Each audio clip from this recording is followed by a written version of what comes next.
Right. Good afternoon to the select group of faithful who are in the room and to the nice people who have decided that they would be interested in joining us online. A very warm welcome to all of you from Dr. Markus Gehring and myself, Eleanor Sharpston.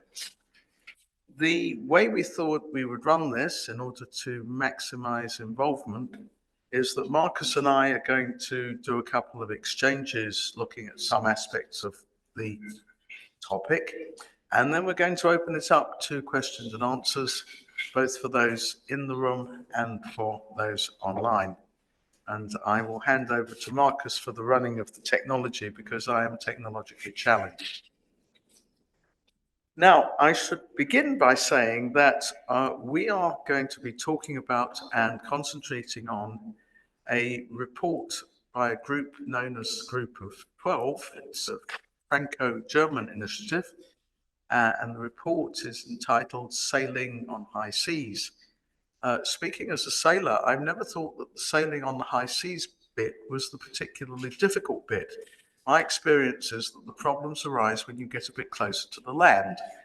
And that's the moment when you tend to run into promontories or there are outlying shoals, or you have to be able to calculate the rise and the fall of the tide. Be it as it may, the title of the document is Sailing on High Seas, and it is indeed a welcome and ambitious addition to the discussion. I should point out that the discussion has been going on for some time. The bit that we're not talking about, so to speak, which is equally important, is the whole process of the Conference on the Future of Europe, which kicked off in July 2019. And there were duly exchanges on that. The European Parliament looked at it. There was, of course, naturally a briefing on the conclusions of the conference. The European Parliament then looked at a report on that. You can imagine the exchanges that went on. And if we're not going there, it's not because it's unimportant. On the contrary, it is extremely important. But that is a much wider element in the story because the proposals of the European Parliament for the amendment to the treaties, these finally went before the Parliament on the 7th of November 2023. They are much wider than what the Group of 12 was addressing, because not only do they look at institutional reforms, but they also look at specific aspects of EU operations. They look at competencies, they look at foreign security and defense policy, the single market, the economy, the budget, various aspects which should be added on or amplified, such as education, of course, climate and the environment, energy policy, migration, health, and so on and so on. Now, there is obviously a lot of overlap when we get to how are we actually going to get any of the proposals for reform into the story. For those who are sitting in this room, I have scribbled, I'm sorry I don't write better, but I've scribbled on the whiteboard 4 words: why, what, how, and when. If I begin with the word why, you may have noticed that in the early days of the European Economic Community, everything basically proceeded without people tinkering with the framework. There were 6 member states, there were the founding treaties, and for years, nay decades, everyone got on with life, with developing the new project within the framework of those original documents. And then, of course, we began to get accessions and we began to get treaty changes. And by now, we've got rather used to the idea that treaty change is almost a necessary, ongoing feature of life in the European Union. And for those of us who are old grumps and who learned our EU law a long time ago, treaty change is a damn nuisance because they keep on changing the numbers of everything and the names of everything, and that leads to a certain amount of confusion. But putting that rather bad joke to one side, treaty change is actually very important. because as we have made the EU bigger, we have also made it more cumbersome. The original structure was meant to work with 6 member states, and it worked on the whole reasonably well, although there was a moment when there was an empty chair policy, for example. But when you get to from 6 on up to 10, then to 12, then to 15, then in the bound to 27, then up to 29, down to 28.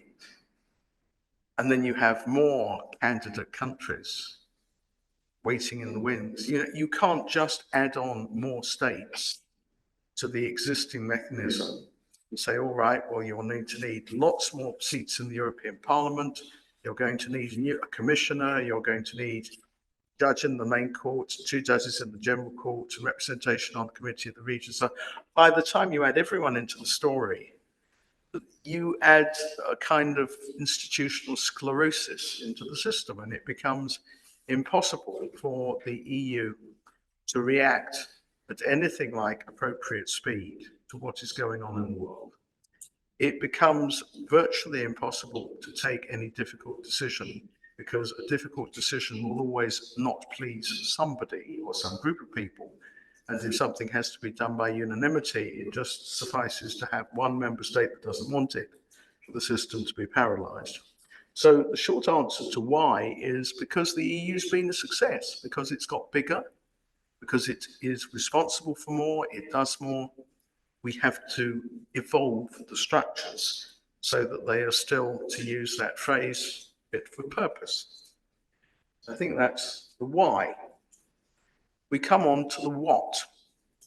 What do we need to adapt? And when we look at the what, there are some obvious candidates. The first obvious candidate being that we absolutely have to do something about the institutional structures. If I go to the summary of what the group of 12 thought should be happening, they emphasize the fact that we are at a critical juncture, which is marked by geopolitical shifts, transnational crises, and internal complexities. And they say, well, we need 3 goals. We've got 3 goals here. Increasing the EU's capacity to act, getting the EU enlargement ready, and strengthening the rule of law and the EU's democratic legitimacy. And therefore, their report divides up into 3 sections, which don't exactly match that in terms of title, but never mind. Rule of law, institutional reforms, and the process to reform, deepen, and enlarge the EU. So that's what we're going to need to be looking at. That's the what. The next question is how. You probably do not need me to emphasize that changing the treaty is a big deal. You have a choice of processes by which to do it, but even the simplest of the processes is very complicated, and it requires a lot of negotiation and a lot of give and take. And then when you have agreed it between yourselves, if you're doing the full-blown version of treaty reform, you then need to put it through the individual constitutional processes in each member state and get them all to agree. This is the double legitimacy, the double unanimity lock. And that takes a long time. And so if you're talking about reform, you tend to look to see what are the things you can do à traité constant with the treaty without changing the treaty. What can you do by way, for example, of bringing in secondary legislation or taking a council decision? And one of the most useful parts of the report is, in fact, in the annexes where they do an overview of their recommendations.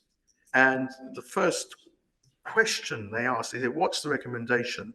What is the potential avenue for implementation? Do we need treaty change to do this? It may sound strange to you that I recommend, if you're reading the report, I recommend that you start at the back. But the back is actually a very useful reference place in order to work out how difficult it would be to bring about a particular reform.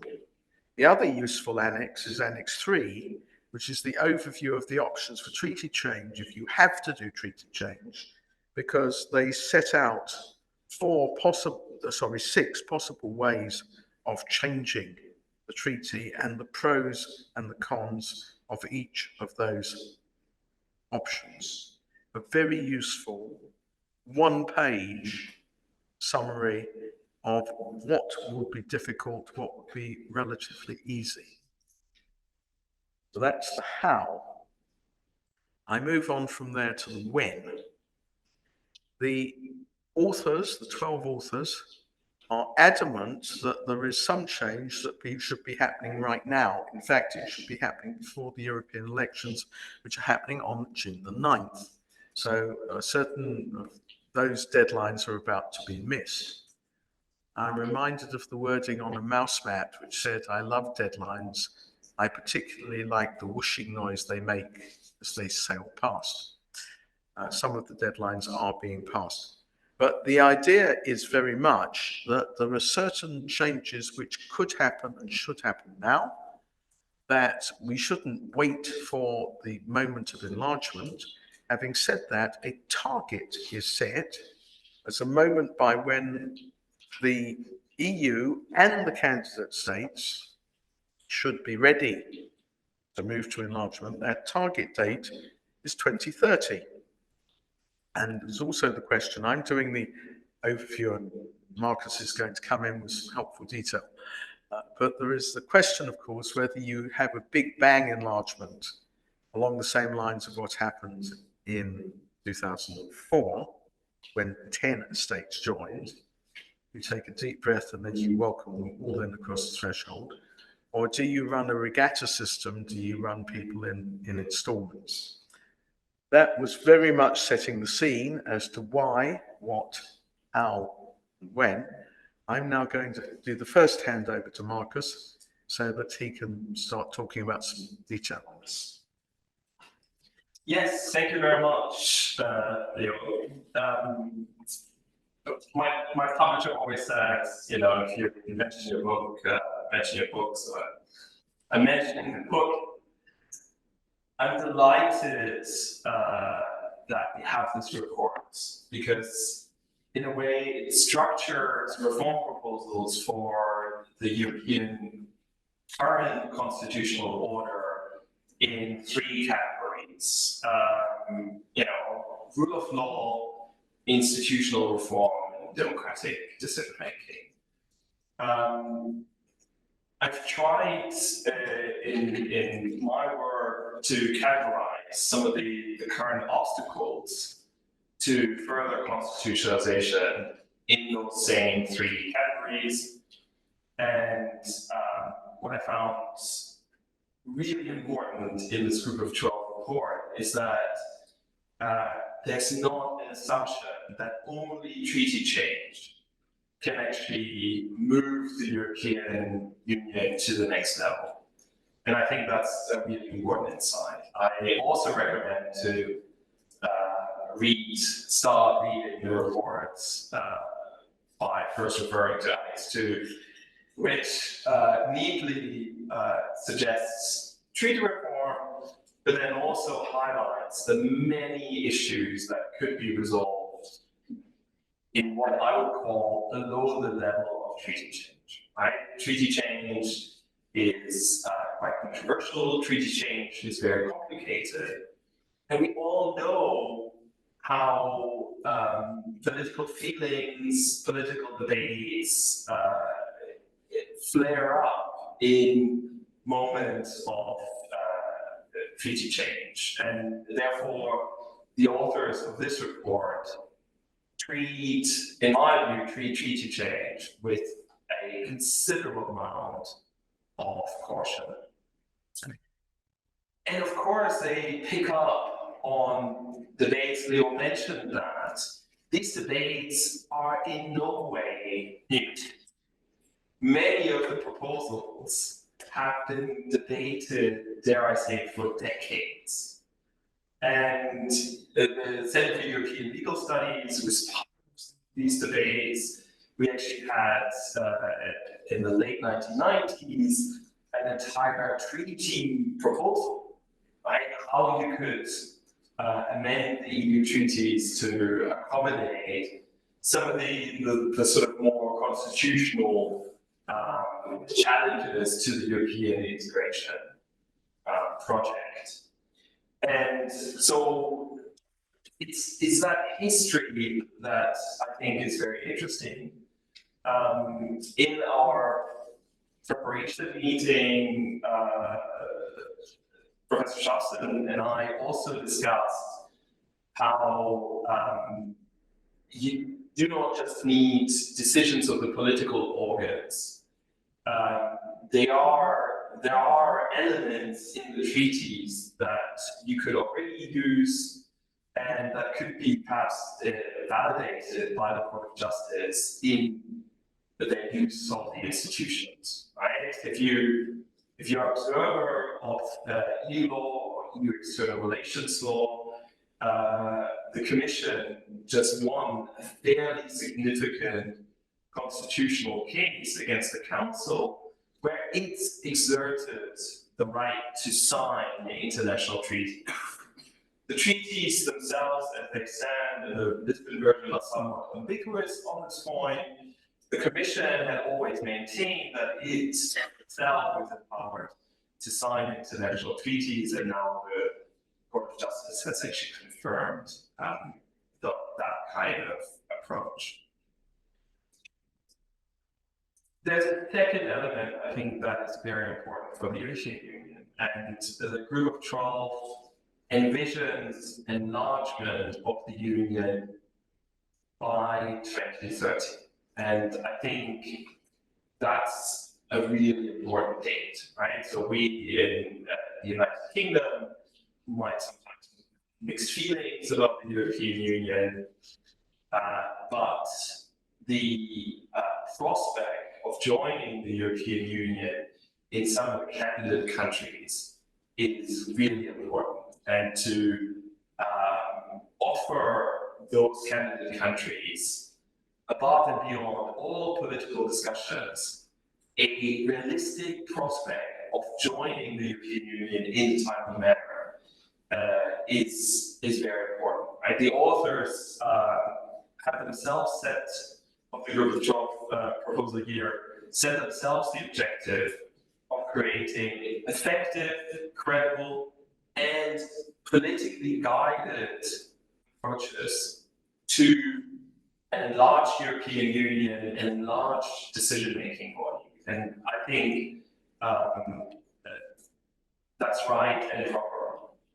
You know, personally, if you push me, I might even say, well, maybe the United Kingdom can be part of that group of joining countries in 2030, but maybe that's a little bit unrealistic at this point in time.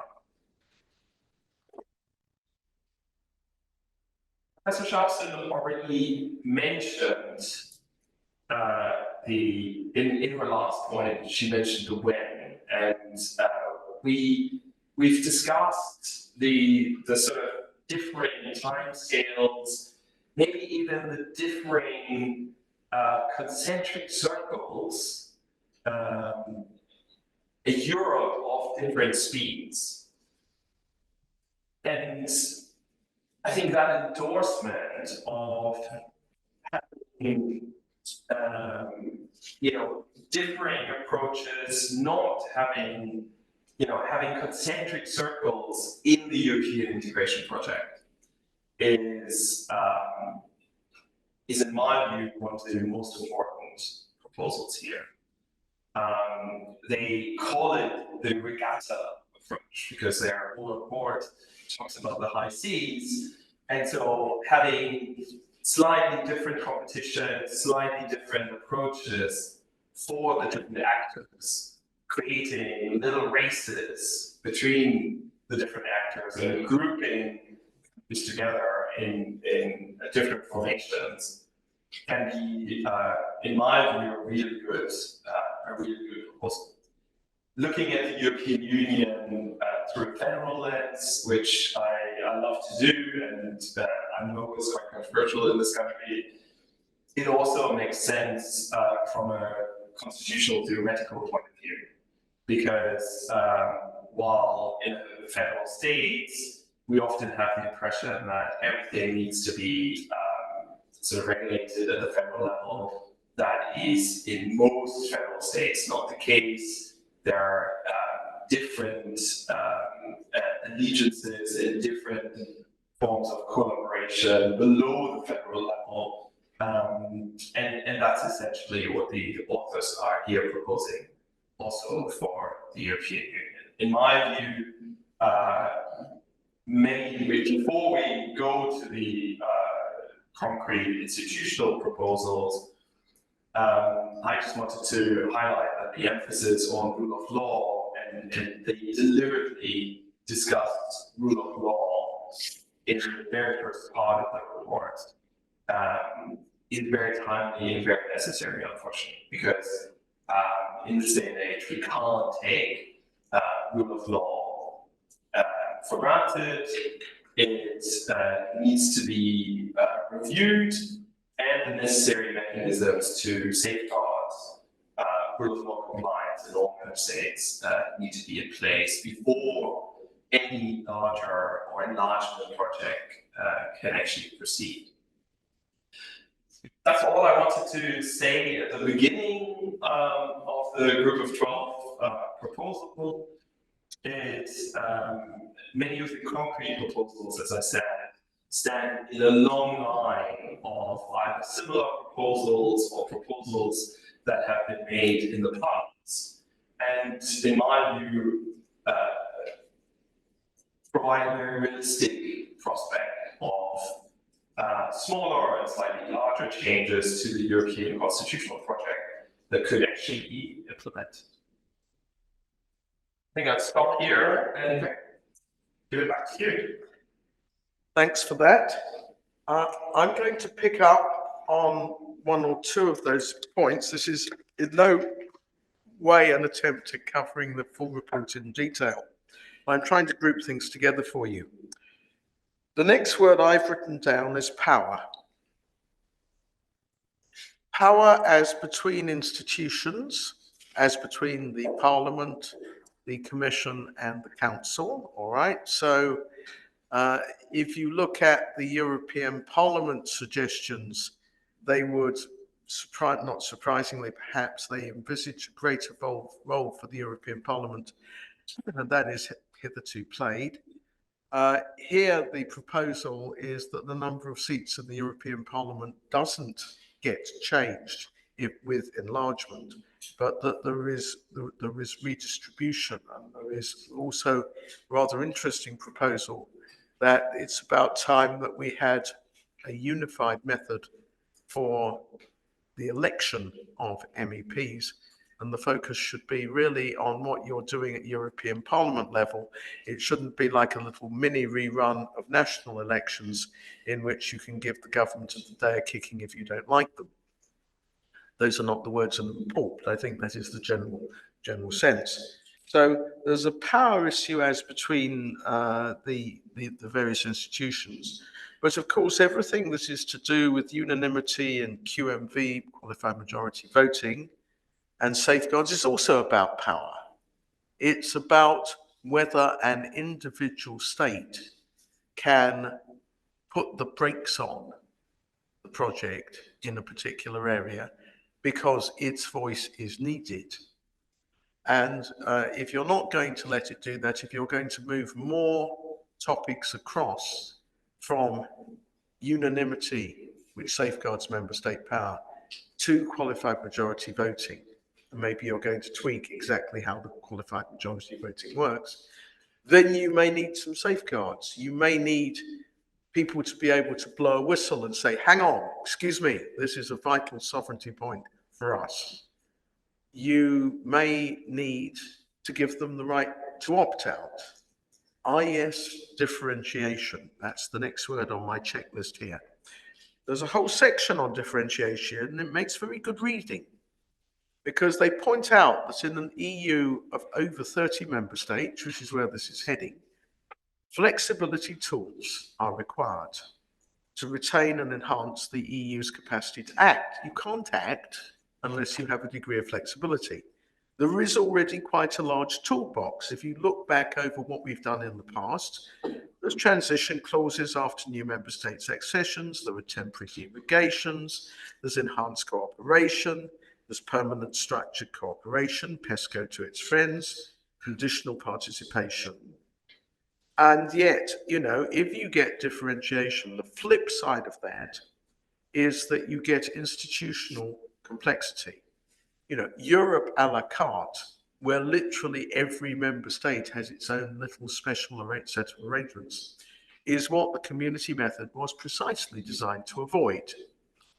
There are also clear limits to differentiation, and the report of the Group of 12 lays that down very, very straight. They say this: within the EU, differentiation, cannot be used to solve disagreements over the respect for the primacy of EU law or rule of law issues on the member state level.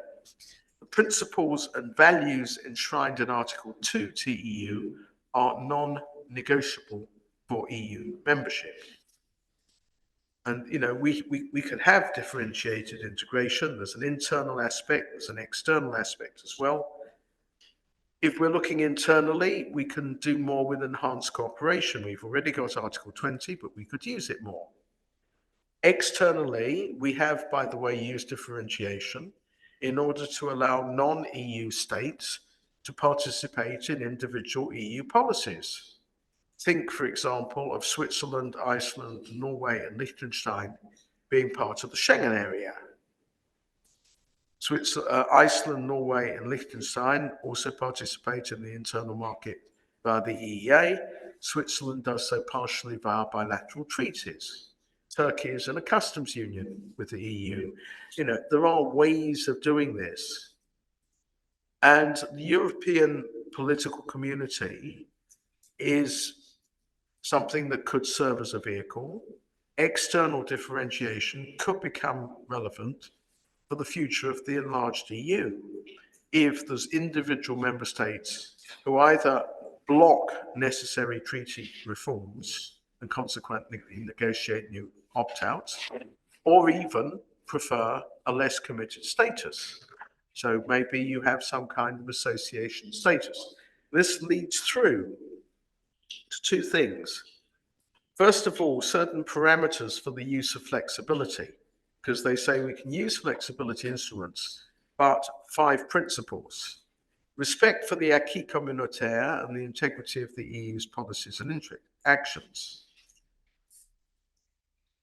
Use of the EU institutions, you've got to be able to use the integrity there.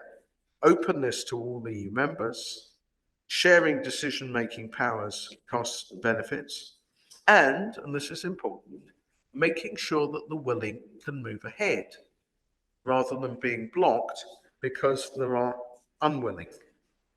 So, you know, if you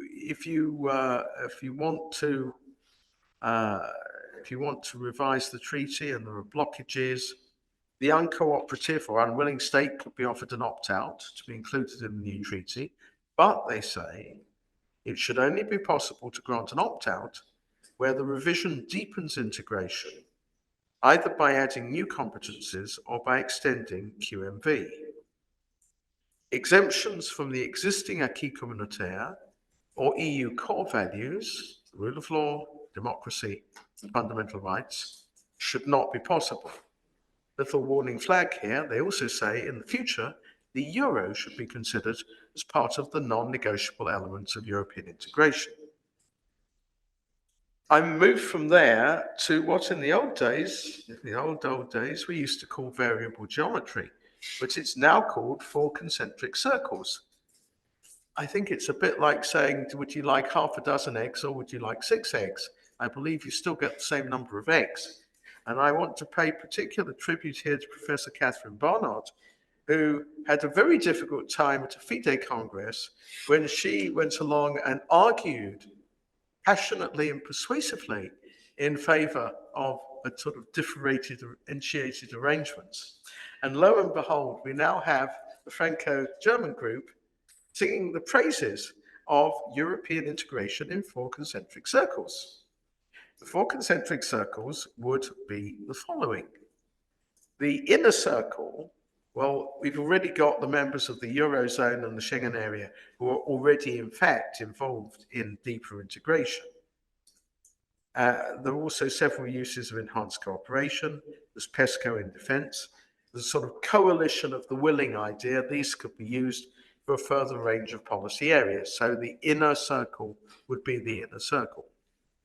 Outside the inner circle, but still pretty much inner rather than outer, if you'll forgive that Irish way of putting it, would be the EU. So inner circle, centre circle. Then the EU. All current and future EU member states, which after all are bound by the same political objectives and required to comply with Article 2 TEU. They benefit from cohesion funds, they benefit from redistributive policies, and that current EU competencies would be at the heart of that. Then there's a new outer layer, which would be the associate members. And I'm reading verbatim from the report. The first outer tier could allow for streamlining the different forms of association with the EEA countries, Switzerland, or even the UK.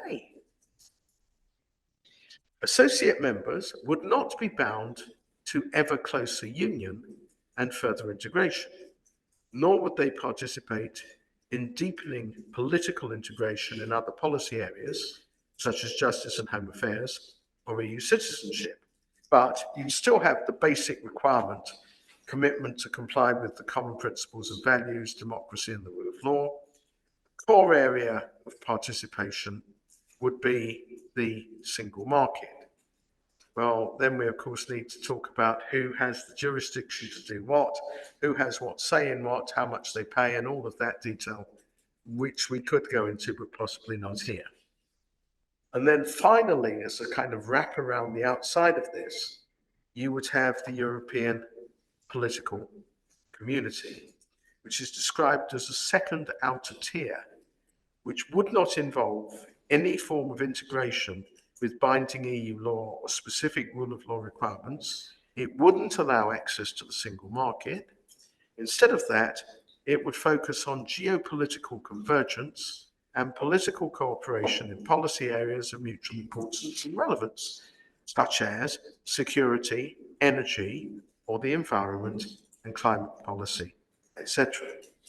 You would still have to have some minimum common basis, and they suggest that the common basis, that minimum common basis, would include membership in the Council of Europe and the European Convention of Human Rights. And they make the point that the outer tier is, although open to any European country, including an accession candidate country, would be distinct from the accession process.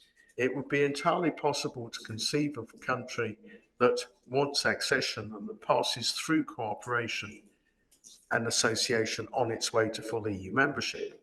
But it is equally possible to conceive of a country opting for permanent EPC membership.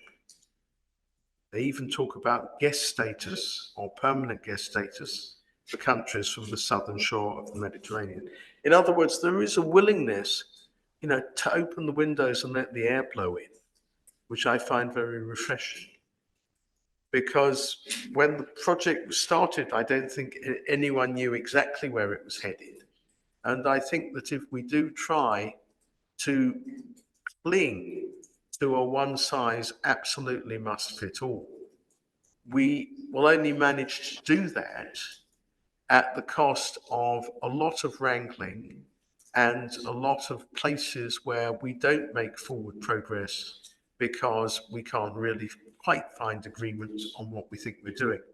I would also make the point, and it's not original to myself, I first heard it from Judge David Edward when he was Professor David Edward, but he said, the moment when the EU moves forward is always the moment of crisis. At that moment, people suddenly notice that actually they've got to get their act together and they do manage things that were impossible obstacles for years, suddenly become something that you can sort out in 2 meetings.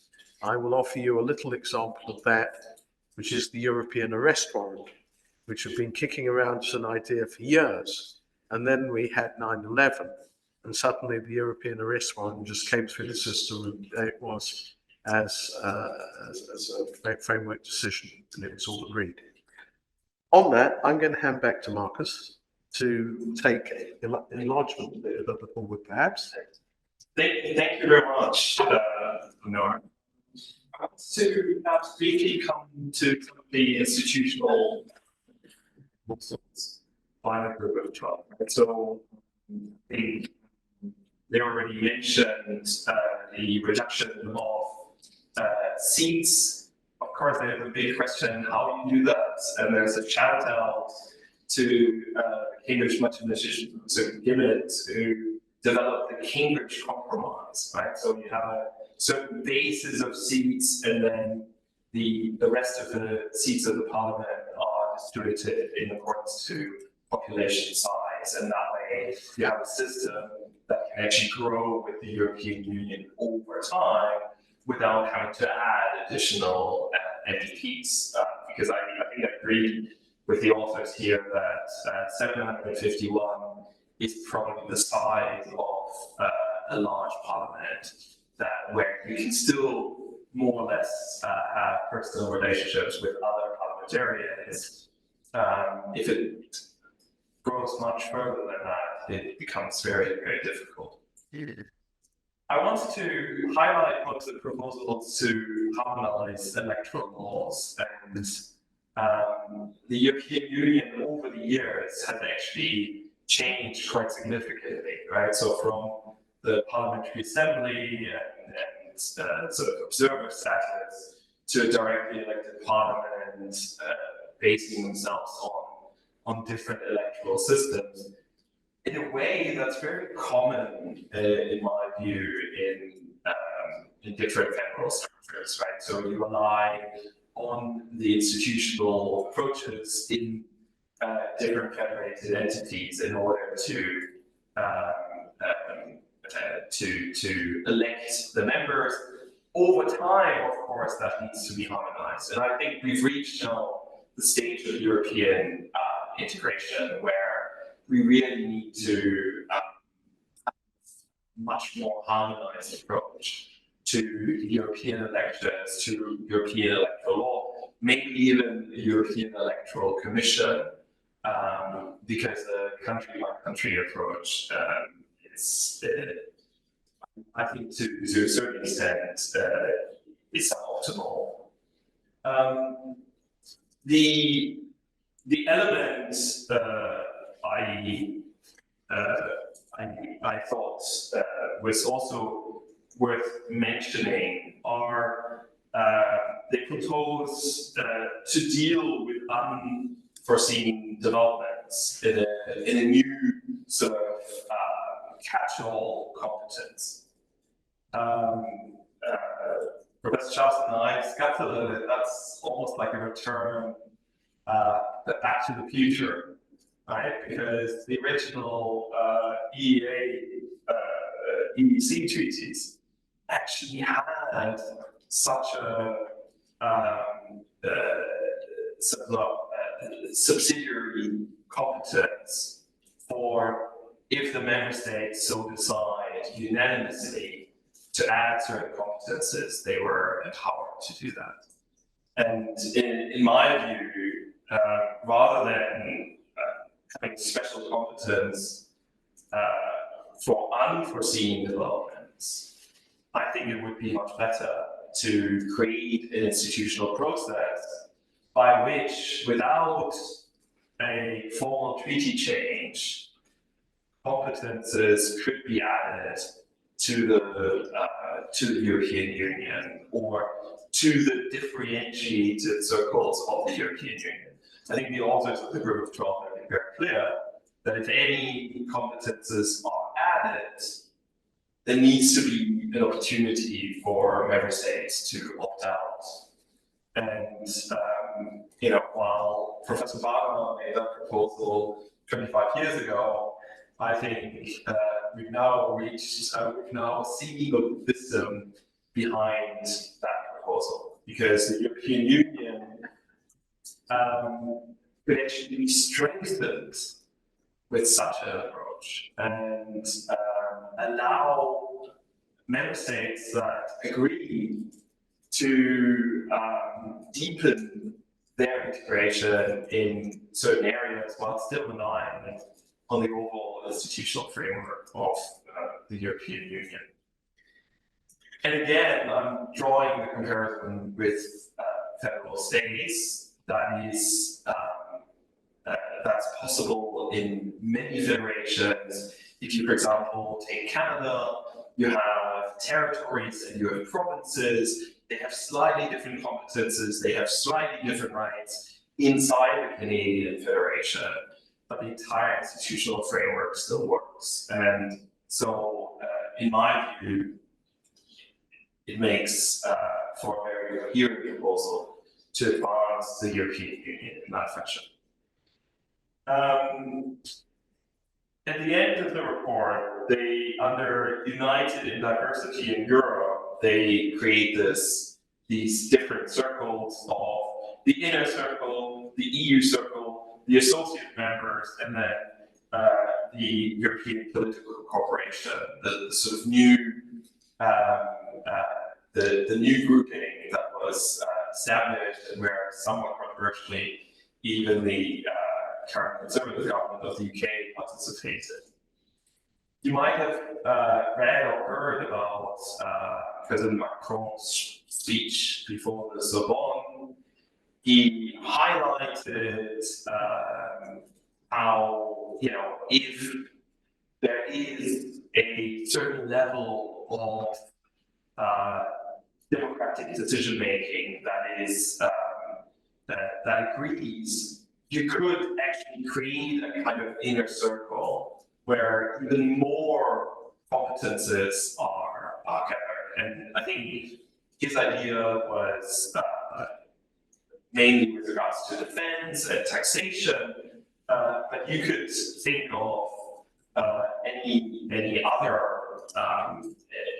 function of state. Now, that would be difficult for the Germans, because the German Constitutional Court, of course, in the Lisbon decision highlighted that there are certain limits to constitutionalization at the European level.